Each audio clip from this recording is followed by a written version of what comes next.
All right, so good morning and welcome to the Employability Skills Series, where we explore the top skills employers are looking for in candidates. Each week, we will cover different topics with thoughts and insights from professionals in a variety of industries. I am your host, Megan Morrow, Senior Associate Director of Experiential Learning and Employer Relations with our Career Services here at Florida Southern.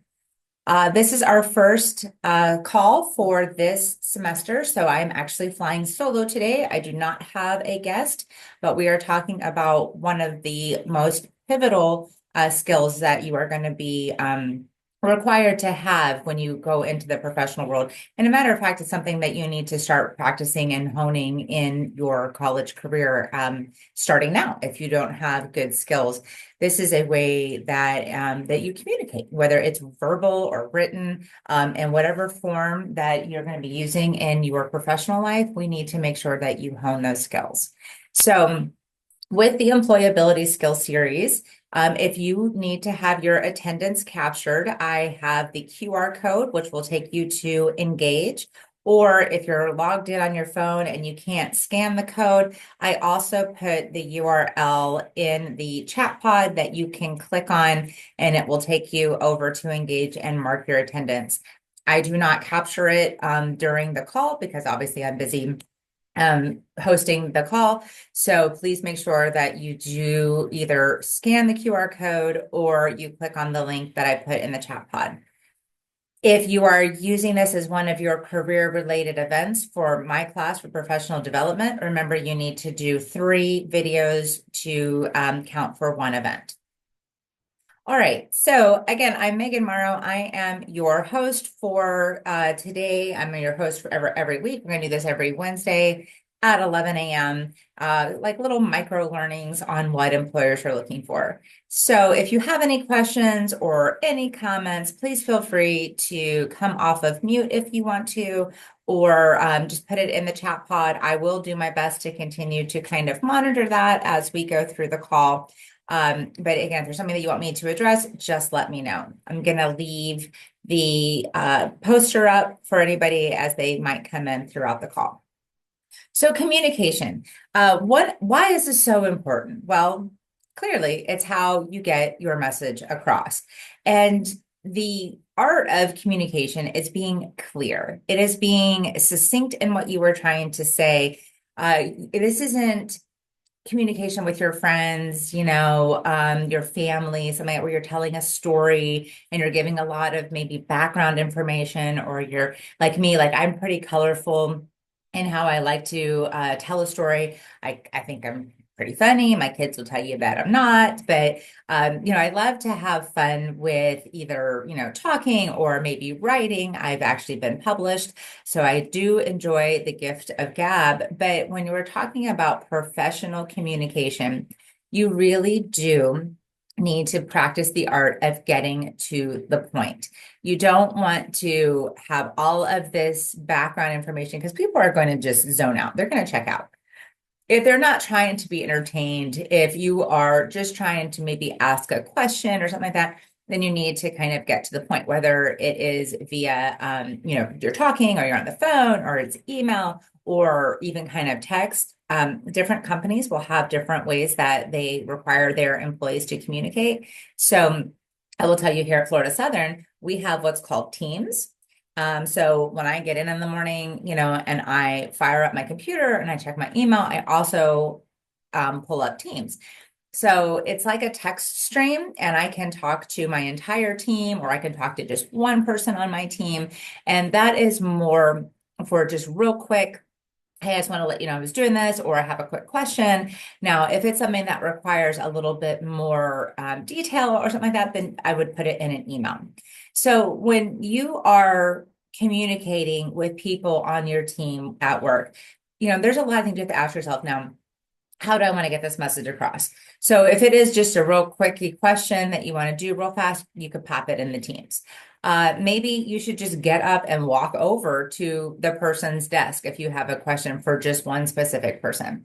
Call them on the phone, that kind of stuff. So it's all about like reading the room and asking yourself, what is the message that I'm trying to communicate with this person. So like, I know, and then you get to know people, of course. So for me personally, I do not really care to talk on the phone.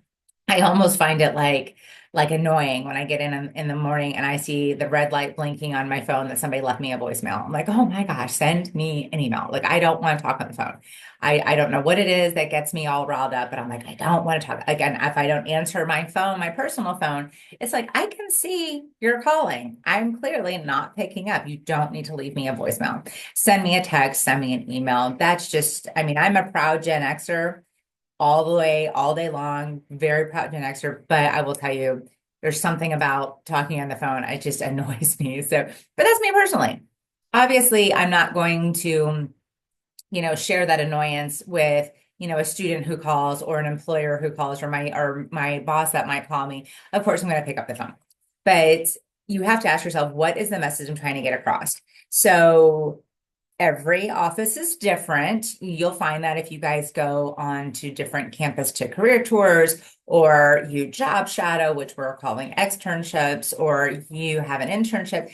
So you might have a situation where you're in a big shared space and everybody has cubicles. And so it's kind of like an open working space. So there you might just be like, hey, I have a question for Susie. I'm just going to get up and walk over and ask Susie a quick question. Or if it's something more like how we're set up. So I have my own office. My door is usually open unless I'm doing the call or I'm sitting with a student or I'm on the phone. But I usually keep my door open. So as people walk by, they can just kind of pop their head in and they can talk to me. But for me to like, if I have a question for somebody who might be on a different floor from me or in a different building, because, we're spread out all over campus, I'm not going to, if I have a quick question, I'm not going to just like, hop on my little scooter. Yes, I have one of those scooters. Don't make fun of me if you see me because I'm still very nervous about it. I swear I'm going to hit a crack and go flying. But I'm probably likely going to send an email or Teams the person. So if it's something that needs a lot of background information or is going to have, require attachments or something like that, of course, an email. So let's talk about email because this is probably going to be the most preferred method of communication. And I know in my class, I'm really strict about how we communicate via email. So kind of like emailing 101. All right. So the goal of your email is to be seen, opened, read, and then acted upon. Those are the things that you want, obviously, right? You're not just sending an email because you're bored. You might be, I don't know. But in professional communication, you want someone to see your email, you want them to open it, read it, and then act upon it.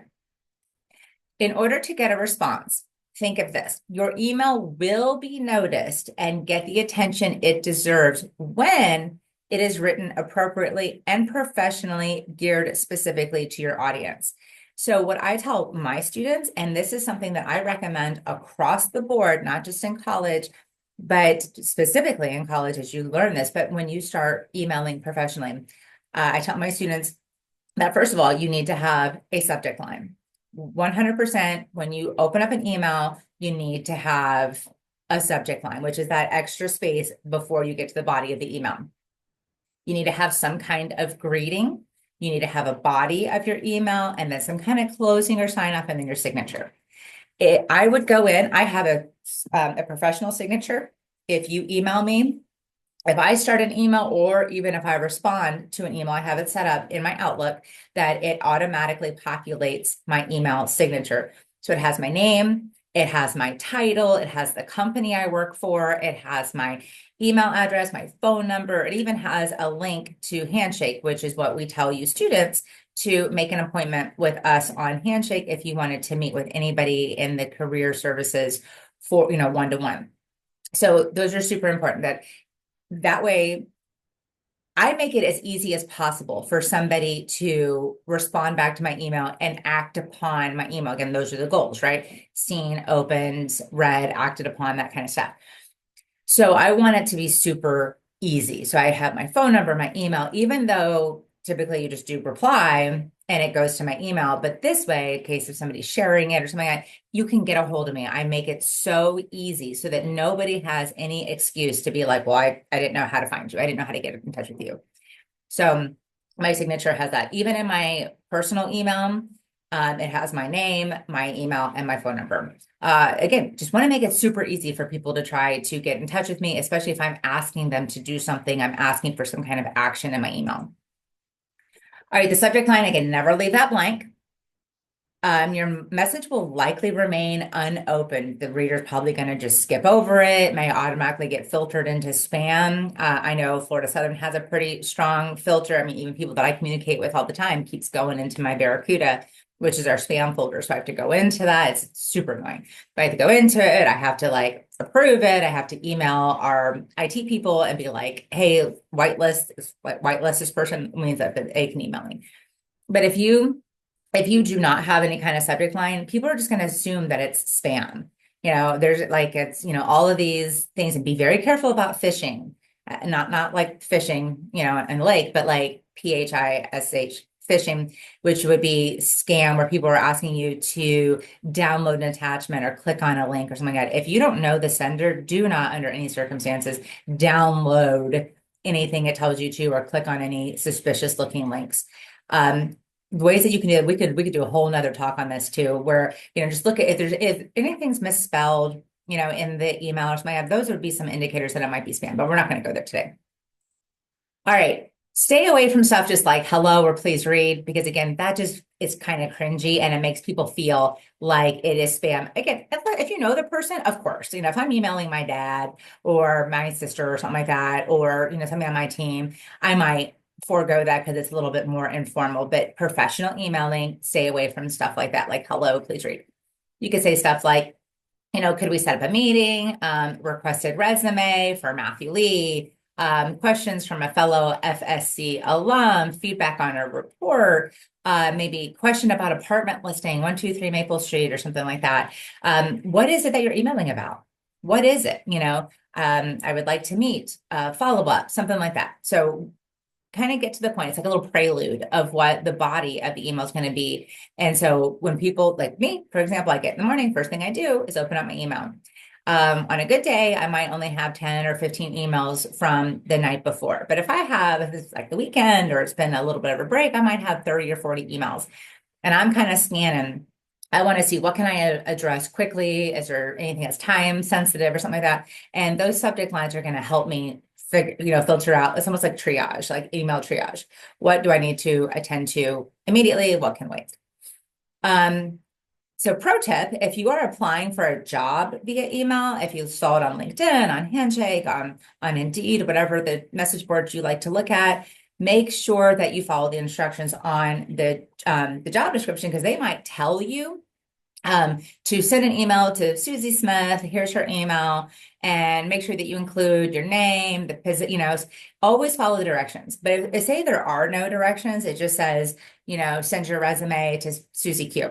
Right. So in the email, in the subject line, I would definitely have your full name and then the position title, or like if there's a reference number, So if I'm applying for, say, an HR director position at ABC Company, I would say resume and cover letter for Megan Morrow for human resource director position at ABC Company.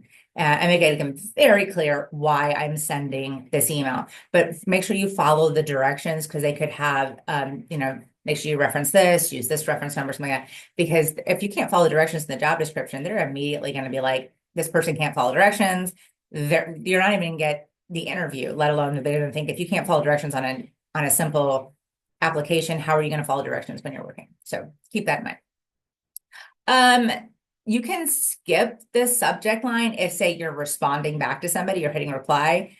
I usually typically don't change the subject line, because when I do reply, it's gonna have that subject line from the original email, or if you're forwarding someone's email. Excuse me. When you're emailing, kind of avoid stuff like, if there's a task, you don't want to say stuff like help or forward or something like things you want. Just why are you emailing? Pretty simple. All right, let's move on. All right, the greeting. The next part is you need to have a professional greeting. Not emailing your friends or people that you're super casual with. but it needs to be a professional greeting. Every single time, say if you're emailing me, I want a professional greeting. Now, if we're going back and forth in the email, those kind of fall off, the formalities fall off. But if you are starting an email to me, hi, hello, good morning, good afternoon, good evening, those are perfectly fine. You don't even have to say my name. That's fine. But hi, Professor Morrow. Good morning, Professor Morrow is fine too. But even if you just say good morning. But if you just can't skip it. You're not just going to jump right into the email. You need to greet me. And you do need to do this with all of your professors or staff or coaches or, especially employers that you are connecting with. So some type of professional greeting. You never just start without a salutation because it's not like you're not just gonna like walk up to some stranger like at a mixer or on the street and just be like, blah, blah, blah, start talking. You're gonna be like, hi, my name is some, or hi, introduce yourself. So there has to be some type of greeting. So good morning, good afternoon, hi, dear Professor Morrow, anything like that. Stay away from stuff like, sup homie, or, like, yo, like, this isn't slang, so this is professional emailing. Be careful with like the Miss, Mr., Mrs., with all this kind of gender fluidity. You never want to like offend somebody. Again, I'm an Xer, so I'm like, okay, be offended. Like I didn't do it on purpose, but people have different pronouns. And so you might not know, but if say you're responding, like, someone has a PhD or, like Dr. Miskowski, which is my supervisor, which she's got a super weird long name. But you could just say, professor or just good morning is also fine. Okay. Definitely start with the greeting. All right, the body, get to the point. Get to the point of why you're emailing. Keep the language appropriate for the situation. Clearly state why you're sending the email, what, if any, action that you're hoping the person reading your email will take. Kind of get to the point. So most of my students who email me are letting me know that they're going to miss class or that they did miss class or they need clarification on an assignment. So the subject line would say, question about such and such assignment. Good morning. Then I have them identify who they are. So I have 3 sections of professional development. You can't just pop in and be like, good morning, Professor Morrow. This is Susie Q, and I have this question. Because I have 3 sections. So you need to say, good morning, Professor Morrow. This is Susie Q. I'm in your 8 a.m. Thursday professional development class. I'm in your O2 section professional development class. You need to do this with all of your professors because they have multiple subjects. Yes, we know and love you and care so much deeply about you, but there's also a lot of you. And so I have 150 students every semester. In the fall, it's 5 sections. In the spring, it's 3. So for you just to be like, hey, my name is Susie Q and I have this question. What I do in policy in my class is I just reply back and I say, try again. You have to identify who you are before you start telling me what you want. You need to do that with all of your professors. I even make my children who are in high school, I have them do that. Hi, Miss Batson, this is Hayden Watson. I'm in your 3rd period law class. Even though Miss Batson knows Hayden, she has him for 3 sections. 3, crazy. I mean, he's my kid and I don't even want to see him that much. So he's like, she knows who I am. It doesn't matter. It doesn't matter. It's professionalism. So clearly state who you are, identify who you are, and then why you're emailing, and then what action, if anything, that you want the person to take. And if you're emailing a professor, you usually have a question that you want a timely response to, especially if you're doing an assignment. And if you're like my students, they wait until the day it's due, even though they've had it for a week. They wait for the day it's due, and now they're, oh my gosh, I don't really know what I'm doing. I only have a few hours to turn it in before the deadline. You want me to respond quickly, so make it easy for me. Identify who you are, why you're emailing, what you want, and that way I can just do a quick reply and get you your answer so that you can go about your merry little way. All right, so then you have to close it, right? These should be short emails. Chunking, so it's increased readability is really great. I want to be able to scan. We as humans, that's what we do. We scan first before we read in depth. So kind of chunk it out, make it really easy to read. And then you want to close. So just thank you. best regards, sincerely, something like that. If you kind of skip that part, it really comes across as just rude.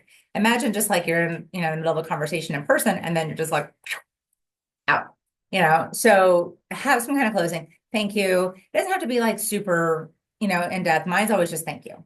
If I'm emailing a new employer, I usually might do a little bit like, thank you so much for wanting to support our amazing students. I look forward to working with you, blah, blah, blah, blah. And then you would have your signature. Your signature is usually your, first and last name.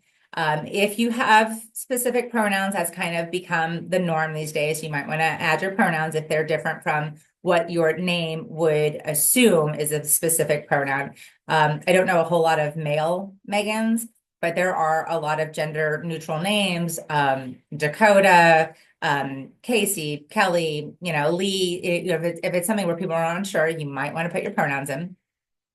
Your contact information for sure, your title, the company you work for. Maybe you have specific links if LinkedIn. Mine is the handshake.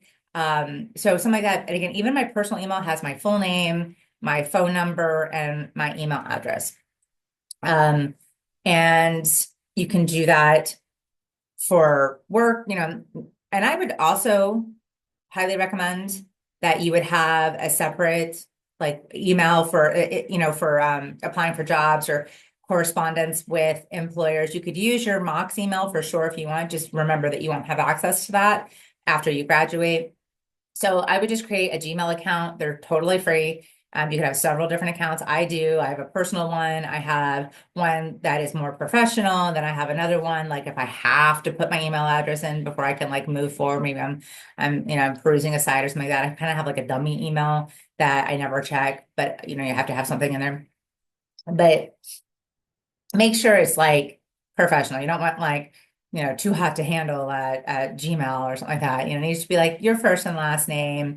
So like my professional one's like Megan Morrow 2022 or something like that. So I have several different ones. Some people have a picture, some people have a quote, like not all who wander are lost kind of thing.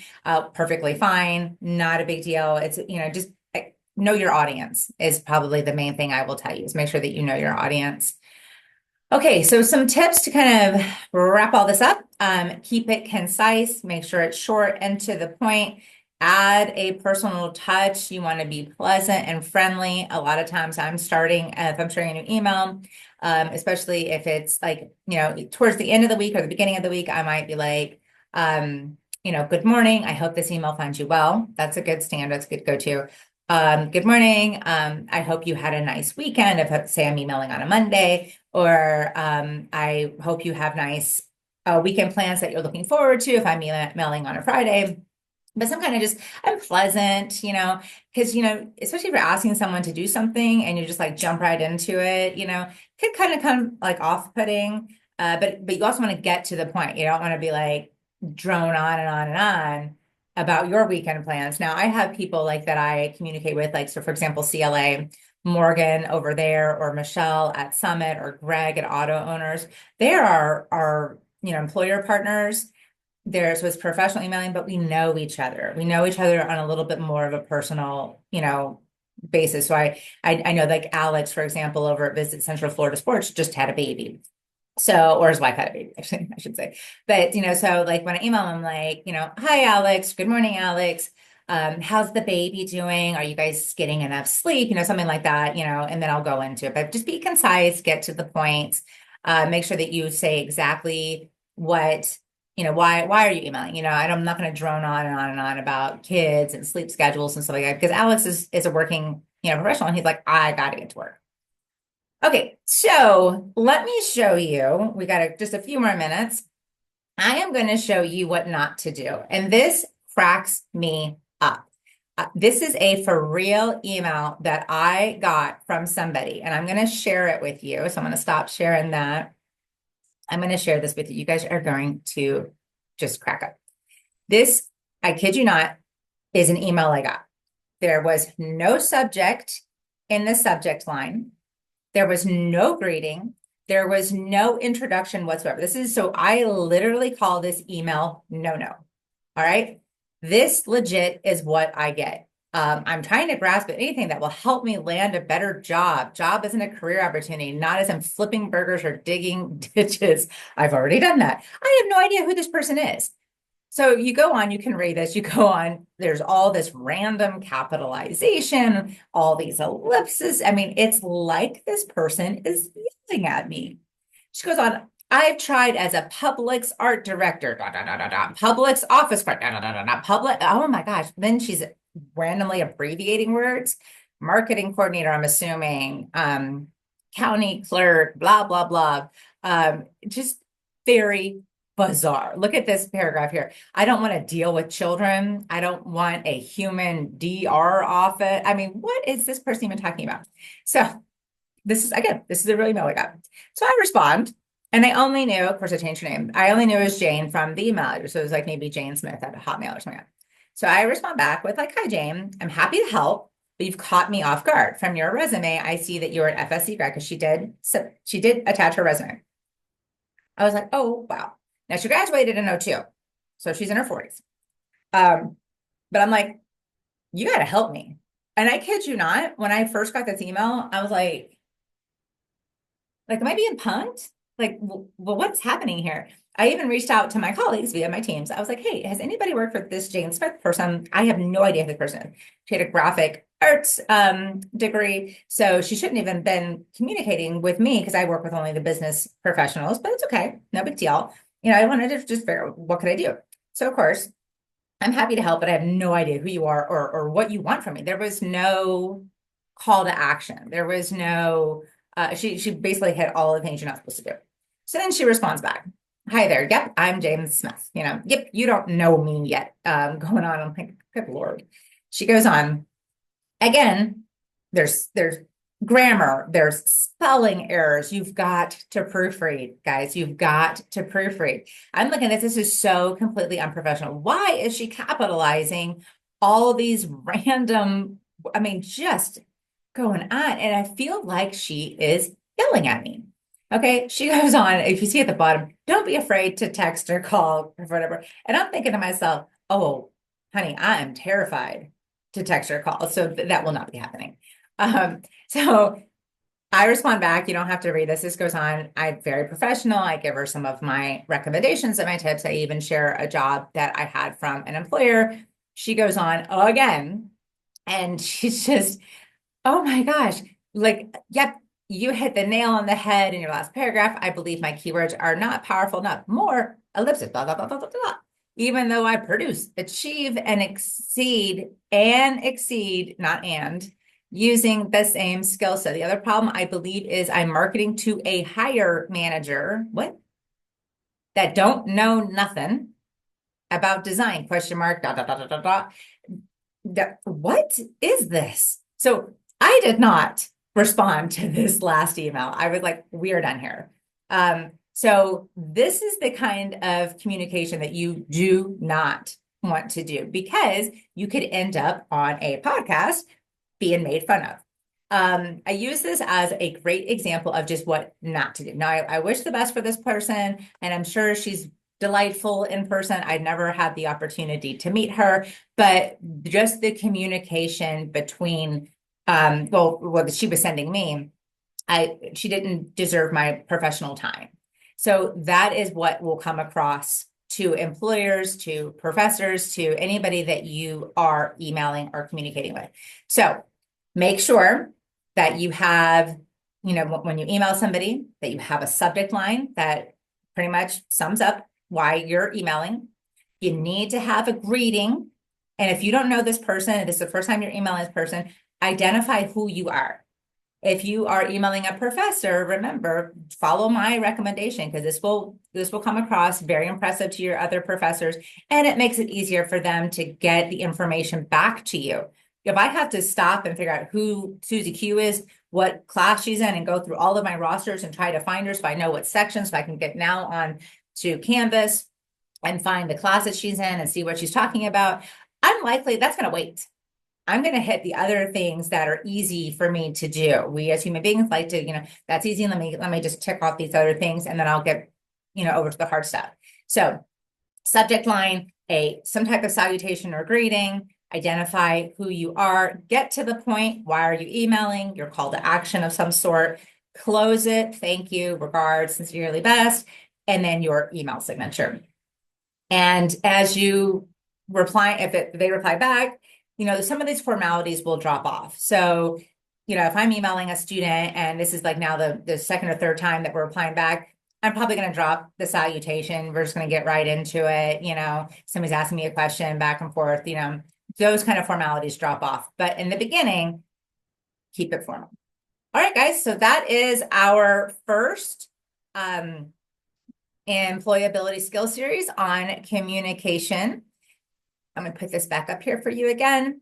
Please scan the QR code or click the link in the chat pod to snag your attendance for this event.